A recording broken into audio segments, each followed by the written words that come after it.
The film opens with a young woman, Ellen Hutter, experiencing an intense moment as she summons and forms a pact with a demonic entity beyond her control, Nosferatu.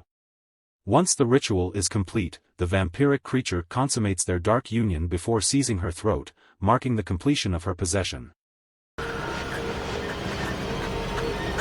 Suddenly, the scene shifts. It was all just a dream. Ellen wakes in terror, her husband, Thomas, quickly comforting her.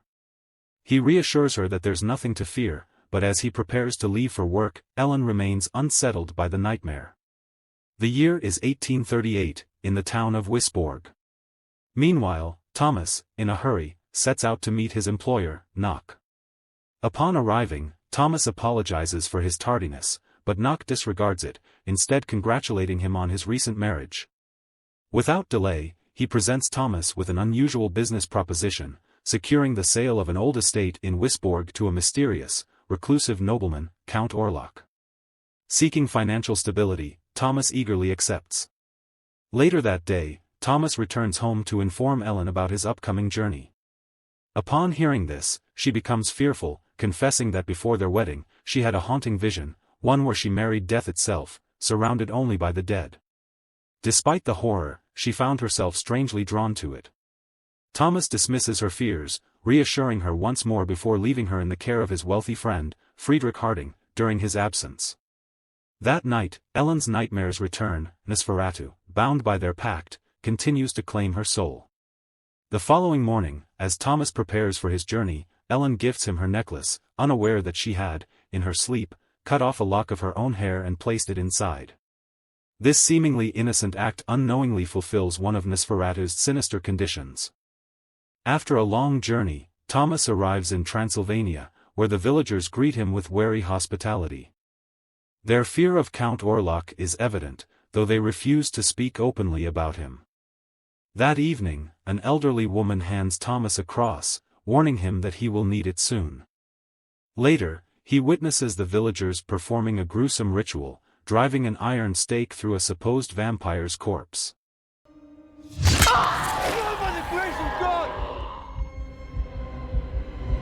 Though disturbed, he chooses to ignore his fears and continues his journey to Orlok's castle. As he approaches the castle, a mysterious carriage, driverless, arrives to collect him. The carriage races toward the castle, accompanied by the distant howls of wolves. Upon his arrival, Thomas is greeted by the grotesque Count Orlok, who impatiently remarks on his lateness. Over dinner, Orlok insists they finalize the sale, dismissing the rumors surrounding him as superstition. When Thomas accidentally cuts his thumb, Orlok's fixation on the scent of blood unsettles him. A dreadful realization creeps upon him, but it is too late. That night, as Thomas drifts into unconsciousness, Orlok strikes. Meanwhile, Ellen, miles away, senses the dark force binding her and Nosferatu growing stronger. Desperate, she tries to convince her friend, Anna, that a terrible evil is coming. Anna, however, dismisses her fears as hysteria. At the castle, Thomas awakens with 2 puncture wounds on his chest. Weak and horrified, he searches for an escape, but every door leading outside is locked. Venturing deeper into the castle, he discovers Orlok resting in a coffin. Seizing his chance, he raises an axe to strike, but before the fatal blow can land, Orlok awakens. Frozen by the vampire's power, Thomas is helpless as Orlok feeds once more. Back in Wisborg, Ellen's health deteriorates rapidly, her body convulsing as unseen forces consume her. Dr. Wilhelm, called in by Friedrich, remains skeptical, insisting her condition is purely medical. But occult researcher Albin von Franz, summoned from Switzerland, immediately recognizes the truth: Ellen is under the spell of a Nosferatu.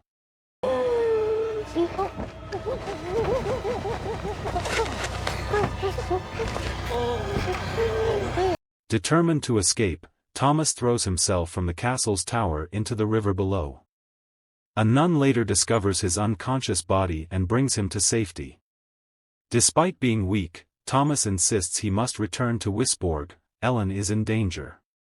Meanwhile, Orlok sets sail for Wisborg, his coffin filled with plague-ridden rats. When his ghostly vessel finally arrives, the town descends into chaos. The rats spread disease at an alarming rate, and as panic overtakes the city. With Wisborg falling into darkness, Ellen's connection to Orlok grows stronger. That night, Ellen awakens to find herself face to face with him. His voice, ancient and chilling, claims that she has always belonged to him. He attempts to deceive her, saying that Thomas willingly traded their love for mere gold, but Ellen sees through his lies. I will leave you 3 nights. Upon the 3rd night, you will submit. When Ellen wakes, Orlok's power is already spreading. His plague-ridden rats attack Anna, leaving Ellen horrified. Anna, now gravely ill, exhibits terrifying symptoms of the plague. Friedrich, though shaken, stays by Ellen's side to offer comfort. However, his concern soon turns to suspicion. He believes Ellen and Thomas might be the source of the disease. He tells them to leave his home immediately. Ellen and Thomas return home. Thomas pleads with Ellen to flee the cursed city with him, but she refuses, saying it is too late. With a heavy heart, she confesses the truth. Long ago, she summoned the demon, binding herself to him in ways she never fully understood. Their fates have been intertwined ever since. Thomas is stunned, but Ellen presses on. She accuses him of caring more about wealth and ambition than their safety. As tensions flare, Ellen suddenly begins to tremble. We're already dead!